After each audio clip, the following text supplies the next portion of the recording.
Hola, buenos días, Dios te bendiga. ¿Cómo estamos?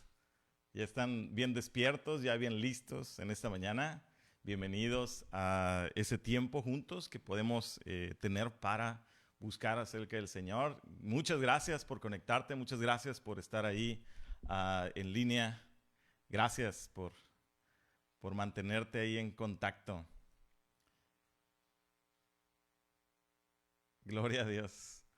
Gracias a Dios por la tecnología y gracias a Dios porque has dispuesto tu corazón para poder apartar este tiempecito y estar juntos y venir a un momento a la palabra de Dios.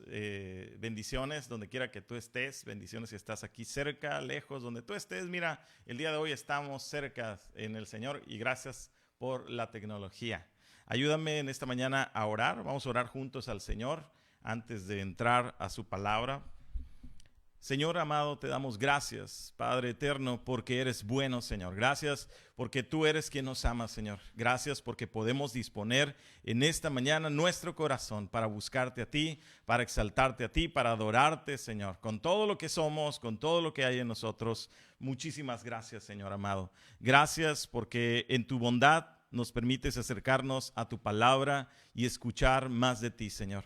Yo te pido, Señor, que lo que en esta mañana podamos escuchar, ver y leer de tu palabra, tú lo lleves, Señor, hasta nuestro corazón y podamos ponerlo por obra, Señor. Muchas gracias en el nombre precioso de Jesús.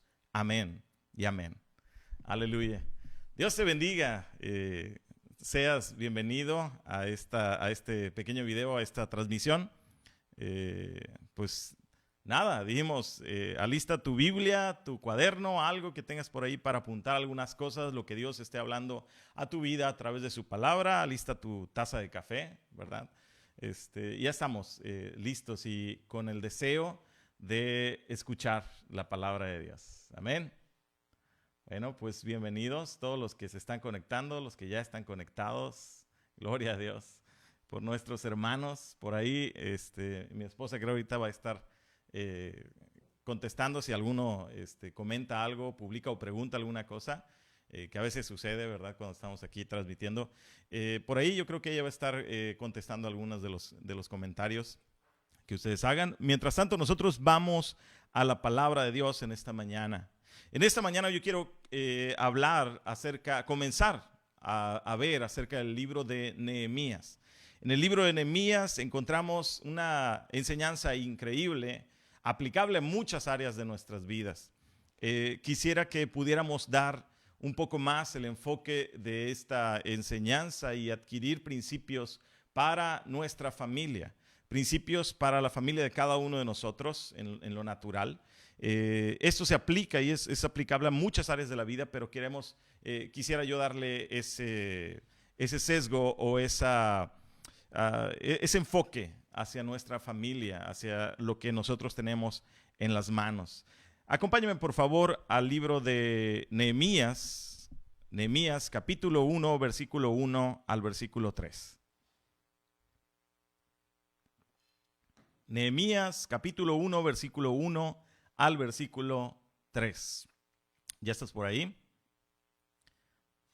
Dice la palabra de Dios: palabras de Nehemías, hijo de Acalías. Aconteció en el mes de Quisleu, en el año 20, estando yo en Susa, capital del reino, que vino Hanani, uno de mis hermanos, con algunos varones de Judá, y le pregunté por los judíos que habían escapado, que habían quedado de la cautividad, y por Jerusalén. Y me dijeron: el remanente, los que quedaron de la cautividad allí en la provincia, están en gran mal y afrenta, y el muro de Jerusalén derribado y sus puertas quemadas a fuego. Amado hermano, no hace falta ser un erudito o un estudioso del tema para darnos cuenta que la familia el día de hoy está enfrentando una crisis severa.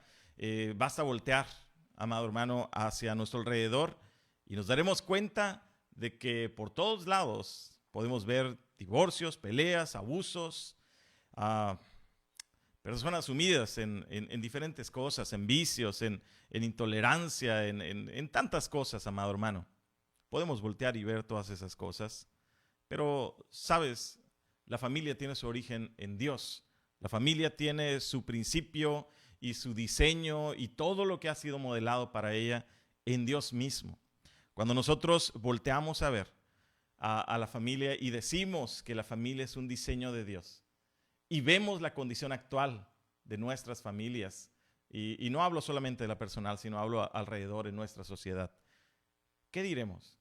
¿Que Dios hizo un mal diseño? ¿Diremos que al final algo salió mal y por lo tanto encontramos que hoy está deteriorada la familia? La realidad es que no, la realidad es que Dios la hizo de una manera perfecta. Cuando Dios plantó en el huerto y puso ahí a Adán y a Eva y los bendijo con toda bendición y puso todas las condiciones, Dios había dado los principios y los parámetros para que aquella familia creciera y creciera sana. Cuando nosotros vemos esta parte, volvemos a Génesis capítulo 2, versículo 15. Acompáñame por favor a Génesis 2:15. No creas que me estoy escapando de Nehemías, seguimos en Nehemías, pero quería contextualizar un poquito el enfoque que tenemos el día de hoy hacia la familia. Génesis capítulo 2, versículo 15. Cuando estés ahí, me puedes decir amén. No, no te creas, no te alcanzo a escuchar acá. Génesis capítulo 2, versículo 15. Dice: tomó pues Jehová Dios al hombre y lo puso en el huerto de Edén para que lo labrara y lo guardase. ¿Sí? Capítulo 3, versículo 1. Pero la serpiente era astuta más que todos los animales del campo que Jehová Dios había hecho, la cual dijo a la mujer: ¿con que Dios os ha dicho, no comáis de todo árbol del huerto? Dios instituyó la familia, Dios creó la familia, Dios hizo todas las cosas para nosotros. Cuando Dios creó la familia y cuando la plantó ahí en el huerto, Dios dio una instrucción a Adán. Y Dios le dijo que lo iba a poner ahí en el huerto para que cuidase el huerto, para que labrara el huerto, es decir, para trabajar en él. El día de ayer, me parece, durante el devocional que teníamos, yo mencionaba y te decía que hay personas que tienen la idea de que Adán estaba solamente acostado como un haragán en el huerto, ¿verdad? Haciendo nada, y que eso era el paraíso. Pero eso es totalmente alejado de la realidad. Dios nos hizo productivos, Dios nos hizo para trabajar, y Dios le da una instrucción a Adán y le dice: vas a estar en el huerto, lo vas a labrar y lo vas a guardar, es decir, lo vas a cuidar. Cuando la Biblia habla en el versículo 1 del capítulo 3 de Génesis y dice que la serpiente era astuta, dice más que los animales del campo. Hay una clara distinción entre los animales del huerto y los animales del campo. Los animales del campo son los animales que estaban fuera del huerto, de tal manera que había un límite, había un lindero, había un vallado alrededor del huerto. El huerto tenía un perímetro muy bien delimitado, y parte del trabajo de Adán era cuidar este vallado, esta cerca, este muro de protección. Adán tenía que estar al pendiente de cuidar aquel lugar. ¿Cuidarlo para qué? Cuidarlo para evitar que saliera quien no debía salir y para evitar que entrara quien no debía entrar. Cuando vemos esta parte, nos damos cuenta que Dios lo hizo de esa manera para protección de la familia que él había puesto en aquel lugar. Regresando de nuevo al libro de Nehemías, no te olvides de lo que platicamos ahorita. Regresando de nuevo al libro de Nehemías, nos damos cuenta que dice en el capítulo 1 que el pueblo se encontraba en una situación deplorable, ¿sí? Quizás la más baja en la cual se habían encontrado en toda su historia, ¿sí? Nehemías nos narra cómo hubo noticias, ¿sí? Hubo noticias de qué manera ellos se encontraban en ese momento. Fíjate, el pueblo de Israel, siendo una nación, Nehemías muy seguramente él no conoció la gloria del pueblo antes del cautiverio, y nos damos cuenta que Nehemías había escuchado acerca de la grandeza del pueblo de Israel, de la nación de Israel. Había promesas increíbles. Génesis 12:2 dice: y haré de ti una nación grande y te bendeciré y engrandeceré tu nombre y serás bendición. Y luego en Éxodo capítulo 19, versículo 5, ratifica la promesa que Dios había hecho. Dice, ahora pues, si diereis oído a mi voz y guardareis mi pacto, vosotros seréis mi especial tesoro sobre todos los pueblos, porque mía es toda la tierra, y vosotros me seréis un reino de sacerdotes y gente santa. Estas son las palabras que dirás a los hijos de Israel. ¿Sí? Vemos que Dios había hablado promesas increíbles a esta nación. Seguramente Nehemías conocía estas promesas, seguramente Nehemías había escuchado de boca de su madre o de boca de su padre acerca de todo lo que había sido la gloria y el esplendor de la nación de Israel. Y cuando Nehemías está pensando en eso, él ama, a pesar de estar en el cautiverio, él ama a la nación, ¿sí? Esta nación tan grande por la cual él pregunta, él dice que cuando ve a sus hermanos, les pregunta, Nehemías 1:2, dice, les pregunta por los judíos que habían escapado, que habían quedado en la esclavitud y por Jerusalén. Y ellos le dijeron lo siguiente, el remanente, los que quedaron de la esclavitud, de la cautividad, allí en la provincia están en gran mal y afrenta, y el muro de Jerusalén derribado y sus puertas quemadas a fuego. Es decir, estaban en la ruina, ¿sí? Estaban en la ruina, ¿sí? Imagínate por un momento a este pueblo que había recibido esas promesas tan grandes, encontrarse en tal ruina, ¿sí? Cuando él voltea y mira eso, es inevitable que su corazón se mueva, ¿sí? Que su corazón se duela profundamente por sus hermanos. Nosotros vemos esta parte, pero la pregunta sería, ¿cómo es que un pueblo al cual Dios había creado, sobre el cual había promesas tan increíbles, cómo es posible que se encontrara en una condición tan terrible, ¿sí? Tan difícil? ¿Cómo era esto posible? Bueno, cuando nosotros vemos las promesas de Dios y vemos la mano de Dios cuidando al pueblo, el pueblo va creciendo, llega el reinado de David y vemos aquel tiempo glorioso del pueblo de Dios, donde salía a pelear las batallas y veían la mano de Dios y ganaban las batallas por la mano de Dios. Cuando vemos esa parte, nos damos cuenta que después, cuando David muere, se levanta Salomón, su hijo, y entonces el reino entra a la época de oro de la nación de Israel. En esa época el pueblo creció, la nación de Israel fue conocida y admirada por las naciones de la tierra. Y mucha gente posiblemente pensó en ese tiempo, wow, este es el cumplimiento de las promesas. Dios nos ha hecho grandes, Dios nos ha hecho ricos, Dios nos ha hecho ser la envidia de todas las demás naciones a nuestro alrededor.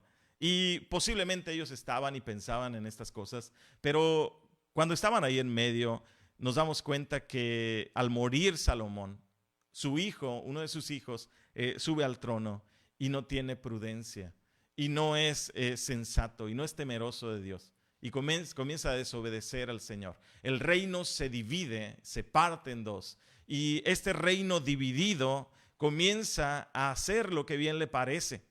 Cuando ellos comienzan a caminar y a olvidarse de Dios y a adorar a otros dioses y a mezclar sus enseñanzas y tantas cosas, cuando ellos permiten que esto pase, entonces Dios permite que este pueblo sea llevado cautivo. El imperio persa, quien domina, ¿sí?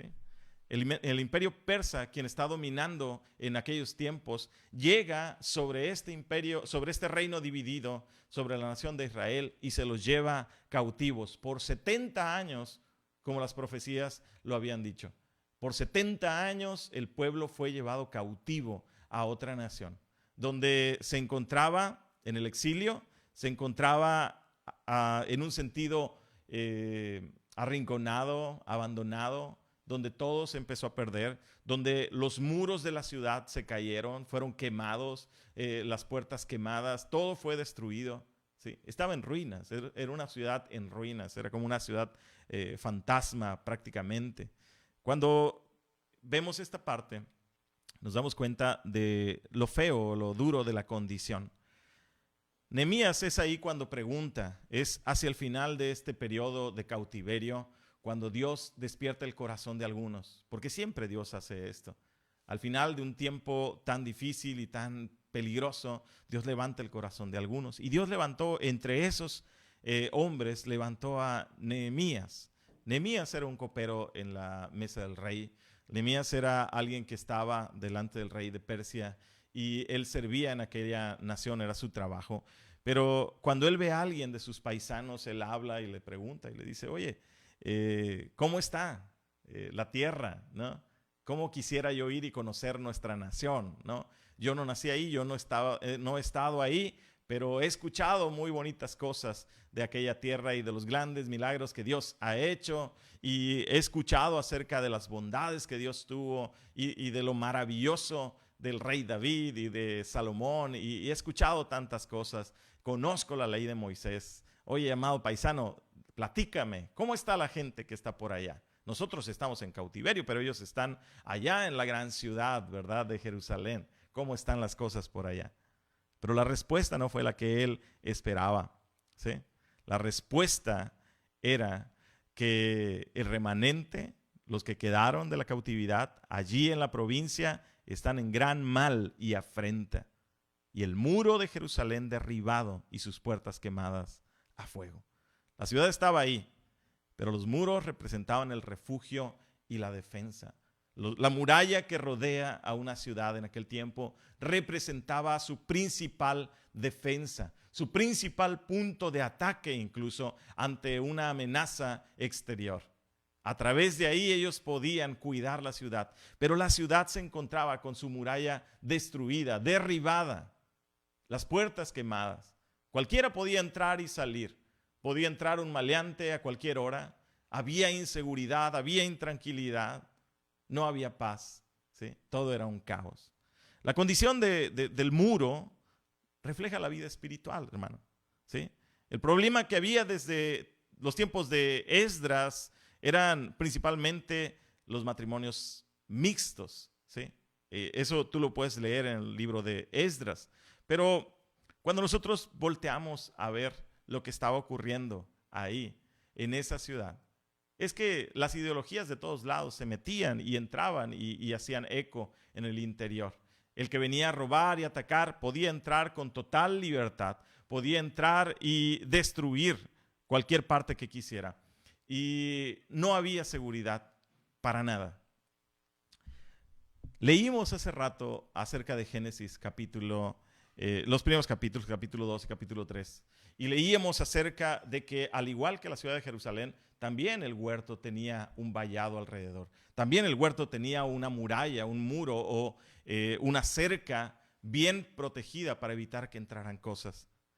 La realidad es que cuando nosotros descuidamos lo que Adán hizo en el huerto, ¿sí?, descuidar el muro exterior, descuidar la cerca exterior, dio cabida para que animales o amenazas potenciales del exterior entraran a aquel huerto que era el hogar que Dios le había puesto.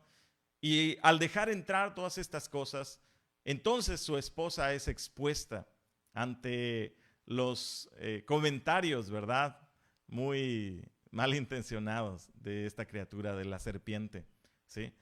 Cuando vemos esa parte y vemos que entra y que comienza a hablar con la mujer y comienza a contradecir y a poner en duda lo que Dios había dicho y a convencerla, al engañarla la convence y la lleva a desobedecer a Dios. La consecuencia de esa desobediencia es destrucción en medio de ellos, es muerte en medio de ellos. Cuando una muralla no tiene sus paredes, cuando una ciudad no tiene sus murallas, sus paredes, el enemigo puede entrar y puede destruir. ¿En qué condición estamos como sociedad en nuestras familias? Muchas veces hemos olvidado el ir y estar cuidando la cerca que Dios ha puesto alrededor de nuestra familia. Muchas veces hemos descuidado por otro tipo de cosas. Yo no sé qué andaba haciendo Adán cuando estaba en el huerto. Yo no sé en qué andaba trabajando. Tal vez él estaba trabajando, labrando el huerto, ¿sí? Pero se le olvidó guardar el huerto. Estaba labrando la tierra, las plantas. Estaba trabajando, haciendo cosas productivas. Pero en un momento se le olvidó el cuidar que la integridad del muro estuviera intacta o estuviera bien. Olvidó esa parte y se mete a alguien no deseado y comienza a hablar a su esposa y comienza a hablar y traer cosas. Muchas veces nosotros también en nuestras vidas y en nuestras familias descuidamos guardar ese muro de protección. ¿Cuál es el muro de protección que nosotros tenemos? La presencia de Dios, amado, la palabra de Dios, el guardar y el cuidar, lo que la Biblia me enseña en el Nuevo Testamento, en todo lo bueno, en todo lo amable, en todo lo puro, todo lo que tenga buen nombre, si algo digno de alabanza, ¿sí? En esto pensad, ¿sí? Las cosas que entran a nuestra casa, las cosas que entran a través de una televisión, a través del internet, a través de los comentarios, ¿verdad? Así como llegó una serpiente a hablar a Eva, pues el día de hoy a lo mejor por ahí llega la comadre, no estoy diciendo serpiente, la comadre, ¿verdad? Pero digo que a veces pueden entrar personas y empezar a meter ideas. ¿Cuántas veces dejamos que nuestros hijos presten atención a sus amigos y no hablamos de temas con ellos porque tal vez nos da vergüenza, tal vez nos da pereza, no lo sé, y nos decimos, no sé cómo hablar de tal tema con él, pero sus amiguitos en la escuela, sus compañeros, los que están ahí alrededor, ellos no tienen pena de hablar las cosas, cuando es nuestra responsabilidad venir con ellos y hablar de todos los temas, ¿sí?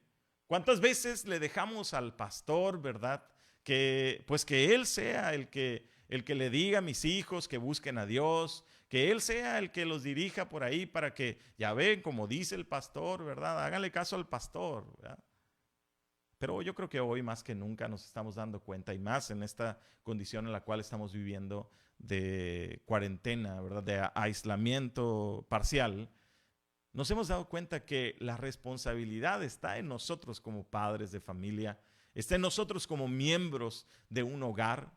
A lo mejor tú no eres el padre de familia y tú eres el hijo en la casa y tus padres no están buscando a Dios, pero tú estás buscando a Dios. Hay una responsabilidad también en mí. Cuando yo conozco a Dios, aunque yo sea hijo en casa, aunque yo sea el padre, la madre, quien sea parte de la casa, si yo conozco la voluntad de Dios, es mi responsabilidad labrar aquel lugar y guardar también aquel lugar. Somos responsables de voltear y ver, y cuando el cerco comienza a deteriorarse, rápidamente correr a la palabra de Dios para poder reparar aquellas grietas que pueden formarse y hablarle a los demás y hablarle a nuestros padres, a hablar con nuestra esposa, con nuestros hijos, y juntos empezar a reparar las grietas que pueden surgir en una casa. Cuando no se hace esa parte, se corre el riesgo de que algo entre y comience a destruir, que algo entre y comience a derribar lo que ahí se encuentra. Esa era la condición del pueblo. Habían permitido que otras cosas entraran, aun cuando la muralla estaba en alto, aun cuando el reino todavía estaba ahí en Jerusalén, y permitieron que otras voces llegaran, permitieron que el egoísmo se metiera, permitieron que la avaricia se metiera, permitieron que otros dioses fueran sus dioses en lugar del único Dios verdadero. Y cuando eso pasa, estragos vienen a la vida de una persona, de una familia. Yo puedo ver en esta parte cómo hay ese sentido de dolor cuando nos damos cuenta de aquellas cosas. Fíjate lo que pasa, y quiero que regresemos a Nehemías capítulo 1, versículo 4. Nehemías 1, versículo 4.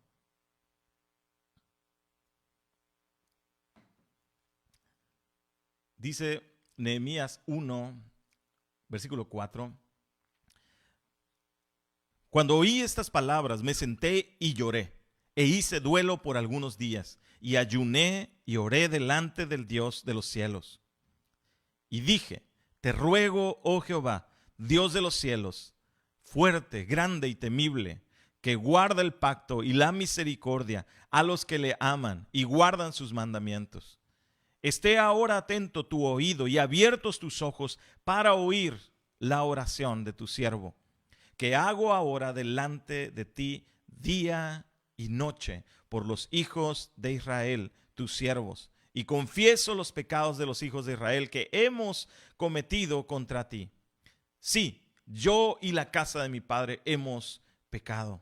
En extremo nos hemos corrompido contra ti y no hemos guardado los mandamientos y estatutos y preceptos que diste a Moisés tu siervo. Acuérdate ahora de la palabra que diste a Moisés tu siervo, diciendo, si vosotros pecareis y yo os dispersaré por los pueblos. Pero si os volviereis a mí y guardareis mis mandamientos y los pusiereis por obra, aunque vuestra dispersión fuere hasta el extremo de los cielos, de allí os recogeré y os traeré al lugar que escogí para hacer habitar allí mi nombre. Ellos, pues, son tus siervos y tu pueblo, los cuales redimiste con tu gran poder y con tu mano poderosa. Te ruego, oh Jehová, esté ahora atento tu oído a la oración de tu siervo y a la oración de tus siervos, quienes desean reverenciar tu nombre. Concede ahora buen éxito a tu siervo y dale gracia delante de aquel varón, porque yo servía de copero al rey. Qué increíble la respuesta de alguien que ama a Dios. Cuando una persona voltea a ver su casa y se da cuenta que han permitido entrar cosas a la casa y se da cuenta que se han metido ideas y cosas que no corresponden a la dirección de Dios, y comienza a ver el caos que hay en casa. Cuando una persona simple ve estas cosas y comienza a ver que solamente hay pleitos y gritos en casa con su esposa, que los hijos son desobedientes, y comienza a ver que hay problemas económicos en casa, y comienza a ver tantas cosas que hay en muchos hogares. Una persona que no conoce a Dios simple y sencillamente va a renegar, va a voltear y va a empezar a buscar a quién le echa la culpa por lo que pasó. ¿A quién le digo que es el culpable de lo que pasó? Si vamos a ver al huerto de Edén y vemos la respuesta que tuvo Adán, ¿sí? Adán en el huerto de Edén, cuando Dios le confronta y le pregunta, Adán, ¿comiste el fruto que te dije que no comieras? Su respuesta fue evasiva. Él voltea con Dios y le dice, la mujer que tú me diste, ella me dio de comer y pobrecito yo comí, ¿verdad? Y comienza a excusarse y a decir, por esta razón, ¿sí? Él no dice, sí lo hice, está implícito en la respuesta, pero él pone por delante una razón que según él tenía para aminorar su carga. Una persona que quiere evadir su responsabilidad no es alguien que va a ser bendecido por Dios, ¿sí? Cuando él asume la responsabilidad de lo que hizo, cuando alguien asume la responsabilidad, entonces la mano de Dios viene a traer restauración y bendición a su vida. Nehemías voltea. Él no vivió en los tiempos de los reyes, él no vivió en el tiempo de la división del reino, él no vivió en el tiempo de los altares a Baal y a otros dioses, él no vivió en esos tiempos, ¿sí? Él nació en el cautiverio, pero creció absorbiendo la fe de sus padres y creyendo. Y cuando él escucha la condición del pueblo, de su familia, ¿sí? De los suyos, él lo primero que hace, mira, cuando nosotros nos damos cuenta de la condición tal vez de nuestra familia, de nuestro hogar, y entonces decimos, bueno, ¿y ahora qué hago? ¿No? Ya llegamos aquí, ¿y ahora qué hago? Esa es la pregunta, o sea, el asunto, y lo decía yo hace ratito en el tiempo del devocional. La palabra de Dios es como un espejo. Nos muestra, nos revela nuestra condición. Pero no solamente eso. Porque si así fuera, qué triste, ¿verdad? Hasta el vecino puede venir y decirnos nuestras verdades, ¿no? Cualquier persona voltea y viene y nos dice nuestras verdades. El punto no es que nos digan nuestras verdades, ¿sí? Eso es bueno, eso es buen principio, qué bueno. Pero si solamente Dios viniera y nos dijera, mira, qué terrible la condición en que estás, ¿sí? Que alguien más venga y nos diga, ¿sabes qué? Estás devastado, ¿sí? Ya no tienes remedio, ya no hay nada más para ti. Si ahí acabara el asunto, qué terrible sería, ¿no? Eso sí sería para llorar, ¿verdad? Y tirarse en el olvido, ¿no? Pero Dios no hace eso. La palabra de Dios nos muestra nuestra condición y aparte de eso, nos muestra qué es lo que debemos hacer. Porque la gran pregunta que nosotros tenemos es, ¿y ahora qué hago? Lo primero, ¿qué hizo Nehemías? Y yo quiero que tomemos estos principios de este pasaje y podamos ver qué es lo que hizo Nehemías. Nehemías le acaban de decir la condición de su familia, de su pueblo, ¿sí? De la nación de Israel. Él se encuentra en el cautiverio, pero su nación, su pueblo está allá en Jerusalén. Parte de ese pueblo está ahí y está en la miseria y está en la incertidumbre y está en tantas cosas. La respuesta de Nehemías es increíble. Versículo 4 dice: cuando oí estas palabras, me senté y lloré. Amado hermano, cuando nosotros vemos situaciones difíciles, complicadas, no es pecado que haya esa tristeza en el corazón al darte cuenta de la condición en la cual está viviendo tú o tu familia o alguien más, o una situación que estás viviendo. No es pecado poder sentirte triste por cosas que pasan. Es muy natural, ¿sí? No es pecado dolerse y llorar, ¿sí? Pero él no solamente hizo eso. Él dice: me senté y lloré e hice duelo por algunos días. Seguido de esto dice: y ayuné y oré delante del Dios de los cielos. Una persona que ama a Dios no solamente se duele y llora. Cualquiera puede hacer eso. Cuando le toca el problema, cuando llega y toca la puerta el problema en casa y se mete, cualquiera puede llorar, sentarse y llorar. Pero él hizo algo más que eso. Él dice que por algunos días hizo duelo, y eso está bien, y hasta ahí cualquiera. Pero luego añade y dice: y ayuné y oré delante del Dios de los cielos. Él ayuna y ora delante de Dios. Una de las principales cosas para las cuales el ayuno nos sirve es para tener un oído más sensible a la voluntad de Dios, para tener más claridad en nuestra manera de ver la vida y de escuchar al Señor y escuchar la voluntad de Dios. Cuando Él comienza a ayunar y a orar delante de Dios, sin duda que comienza a haber más claridad en cuanto a lo que debe hacer, en cuanto a lo que Dios quiere, lo que Dios espera y está buscando. Entonces él hizo esto y dije, ahí habla cuál fue su oración, ¿sí? Te ruego, Jehová Dios de los cielos, fuerte, grande y temible, que guarde el pacto y misericordia a los que le aman y guardan sus mandamientos, esté ahora atento tu oído y abiertos tus ojos para oír la oración de tu siervo, que hago ahora delante de ti día y noche. Y aquí quiero que tú notes algo. La primera cosa que debemos hacer es buscar a Dios, buscar la voluntad de Dios, buscar la voluntad de Dios, ¿sí? La segunda cosa es reconocer que Dios es más fuerte y grande que la condición de tu casa, ¿sí? Dios es más grande y más fuerte. A veces nosotros estamos atribulados. ¿Por qué? Porque vemos el problema encima y decimos: ¿cómo salgo de esto? ¿Cómo me salgo de aquello? ¿Cómo le voy a hacer para resolver? Escapa de mis manos, ¿sí? Lo primero es buscamos a Dios. Es lo que hizo Nehemías. Lo segundo, él reconoce que Dios es más fuerte y más grande que la condición de su casa. Ahí el versículo 5 lo decía. Esta era su oración. Él no oró y dijo: Señor, mira qué amolados estamos. Mira cuánto estamos sufriendo, Señor. Mira. Ay, ahora sí, ya no vamos a salir, Diosito, ¿verdad? No, él no tenía una actitud así. Él no tenía una actitud de esa manera. Él voltea delante de Dios y él dice: te ruego, oh Jehová, está dirigiéndose a Dios, Dios de los cielos, fuerte, grande, temible, que guarda el pacto y la misericordia a los que le aman y guardan sus mandamientos. Él se está orando a Dios y Dios ya sabe todo lo que él es. Pero cuando Nehemías lo ora delante de Dios, Nehemías recuerda en su corazón y en su alma delante de quién está, a quién le está clamando.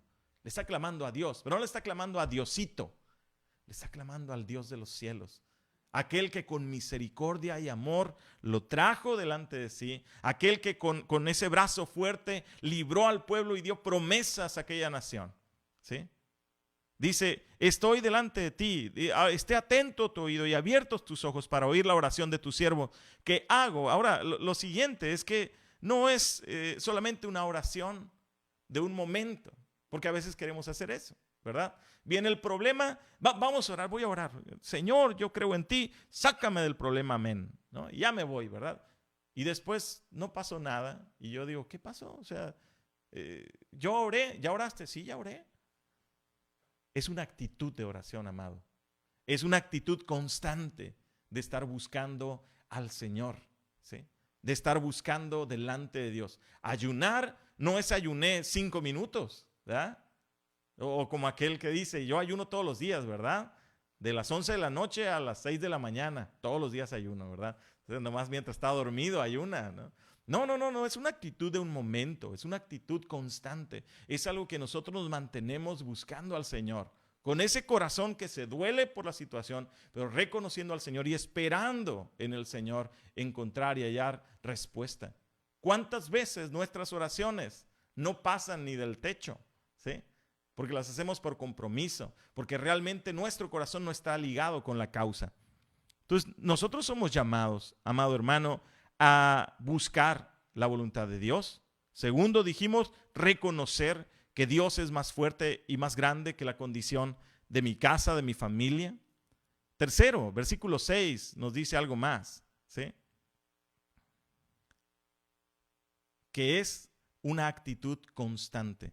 Dice que hago ahora, es la oración que hago ahora delante de ti, día y noche, ¿sí? Por los hijos de Israel, tus siervos, y confieso los pecados de los hijos de Israel que hemos cometido contra ti. Y subraya esa palabra que dice ahí, que hemos cometido contra ti, ¿sí? Y luego recalca, por si acaso no quedó claro, él y remárcala, y yo lo tengo aquí con un marcador puesto eso. Yo y la casa de mi padre hemos pecado. Pero él no había estado ahí. Pero él no había sido parte de esa división del pueblo. Pero él no había sido de los que se habían ido en pos de ídolos y todo eso. No importa, amado hermano. Cuando la causa está en nuestro corazón, cuando la familia es parte nuestra, nosotros no corremos, nosotros no decimos, mira Señor, ¿por qué por el pecado de otro nos vienen tantos males? No, volteamos y clamamos y decimos, Señor, perdónanos, hemos pecado. Nos hacemos parte de aquella familia. No volteamos y decimos, no, pues mira, por otros y ahora pagan justos por pecadores, ¿sí? Ni siquiera aquel que Dios mismo dijo, no hay otro más justo que él, que era Job, ¿verdad? Ni siquiera él se salvó, porque Dios dijo, no hay otro más justo, pero no quiso decir que él era perfecto, ¿no? Realmente Dios llevó a Job a darse cuenta que aún ese hombre más justo de todos los que había en la tierra era injusto a los ojos de Dios ante la santidad y la justicia de Dios. Cuando nosotros vemos lo que está pasando aquí, nos damos cuenta que la solución no es una solución express, no es una solución inmediata. Entonces la tercera es eso, no es una solución express. Lo cuarto que hizo es que reconoce que tiene parte en el problema. Tú y yo debemos reconocer que tenemos parte en el problema. Es lo que está diciendo Nehemías. Él está diciendo, Señor, hemos pecado, perdónanos. Hemos nosotros pecado. Sí, yo y mis padres hemos pecado. No es una cuestión de que si hay problemas en tu casa, tú digas, no, Señor, mira, mis papás son unos incrédulos y por eso mira cómo nos está yendo. ¿Por qué permite, Señor, que yo esté aquí, verdad? Si yo ya te conocí. No. Somos parte de aquello. No entra aquella parte de decir, bueno, es que mi esposa no es creyente, mi esposa es... No importa, amado hermano. Tomamos nuestra responsabilidad delante de Dios. Tomamos la parte que tenemos, nos hacemos empáticos dentro de la familia y oramos delante de Dios y buscamos y decimos, Señor, ven y ayúdanos, ¿sí? Ayúdanos en esto, muéstranos el camino. Él estuvo ahí, Él estuvo en todo momento en esa búsqueda de Dios. Él estuvo en todo momento, Nehemías estuvo clamando al Señor por días, ¿sí? Él estuvo días buscando dirección de Dios, ¿sí? Entonces tenemos ahorita 4 puntos. ¿Qué hizo Nehemías ante el problema? 1, busca a Dios y busca su voluntad. 2, reconoce que Dios es más fuerte y grande que la condición de tu casa. 3, no es una solución o actitud express. No se trata de un instante nada más. 4, dice, reconoce que tú tienes parte en el problema. Y si ahí quedara la cosa, pues como que algo le faltaría. El número 5 es, levántate y comienza a hacer. Dios seguramente nos dará dirección a través de su palabra. Dios seguramente nos pondrá enfrente aquello que es su voluntad y con lo cual podemos caminar y trabajar aquellas cosas, ¿sí? para salir adelante. Pero una vez que tienes eso enfrente, esa quinta cosa es levántate y comienza a hacer. Dice el versículo número 11, te ruego, oh Jehová, esté ahora atento tu oído a la oración de tu siervo y a la oración de tus siervos, quienes desean reverenciar tu nombre. Y subráyale eso que sigue. Concede ahora buen éxito a tu siervo y dale gracia delante de aquel varón, porque yo servía al copero del rey. Concede ahora buen éxito a tu siervo y dale gracia delante de aquel varón. Si tú sigues leyendo, te vas a dar cuenta que lo que hizo Nehemías, después de haber llorado al darse cuenta del problema, buscó a Dios, ¿sí?, en una actitud constante, reconoció quién era Dios, ¿sí?, confió en el Señor, ¿sí?, hizo todo eso, amado hermano, reconoció su parte del problema, ¿sí?, pero quinto, se levantó de aquel lugar de oración y de ayuno y fue a caminar, a poner por obra las cosas que Dios mismo le había puesto delante. Dios le movió a hacer algo, fue después de haber buscado al Señor. Cuando Dios trae respuesta para tu vida, Dios te va a hacer y te va a dar el plan hacia dónde vas a caminar. A través de su palabra Él te enseña, donde hay que tener que pedir perdón muchas veces, donde habrá que ir y sanar situaciones que están enfrente de nosotros, donde habrá que recomenzar algunas cosas, ¿sí?, donde habrá que doblar el orgullo para otras tantas, ¿sí? Dios te va a mostrar cada una de esas cosas, pero el asunto no es que lo sepas, ¿sí? El asunto no es que lo sepas. La mayoría de nosotros sabemos qué es mejor para comer, ¿verdad? Y cuáles alimentos son sanos y cuáles no. El asunto no es que lo sepas solamente. El asunto es que lo hagamos, ¿verdad? Entonces el llamado para Nehemías era, después de haber escuchado esa dirección de Dios, es ponte de pie y ve a hacer lo que ya te he dicho, ¿sí? Lo que entra de fuera, amado hermano, muchas veces busca desviar nuestra atención de cumplir el propósito de Dios. Lo que estaba ahí entrando de fuera.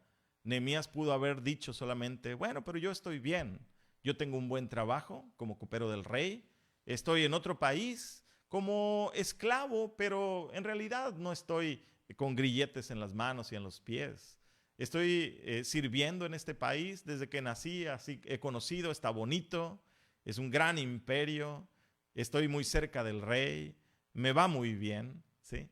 Y a los que están allá en la tierra, en Jerusalén, pues por pecadores les pasó eso, ¿verdad? Y podríamos simplemente querer desligarnos, voltear y decir, no, mi familia por andar con sus cosas, mira cómo ha ido en la casa. Yo siempre le dije a mi esposa, pórtate bien, haz esto, no me hizo caso, ¿verdad? Pues ahí se quedan, yo me voy porque Dios a mí me ama, entonces por ahí voy a ver qué agarro, ¿verdad? Hermano, esa actitud no es. No puedo salir y decir, no, pues mis papás no conocen a Dios, así es de que ahí nos vemos y yo busco por mi cuenta mis propias cosas. No, levántate y haz la voluntad de Dios. En este caso era levántate y comienza aquella empresa de reconstruir el vallado de la ciudad. Y para eso lo veremos la siguiente semana. Comenzaremos a ver qué es lo que ocurrió después de esto. Pero yo quiero que te quedes con esto. Tienes que buscar al Señor con una actitud constante, con una actitud de saber quién es el que está ahí contigo. Tienes que reconocer delante de Dios, mientras estás ahí en la presencia de Dios, aprendamos a reconocer cuál fue la parte de nuestros errores dentro del asunto, ¿sí? Seamos empáticos con los demás. Démonos cuenta que si somos un cuerpo, cuando un miembro se duele, todos los demás se duelen, ¿sí? La mano no regaña al pie para decir, oye, ¿por qué te tropezaste con aquello, verdad?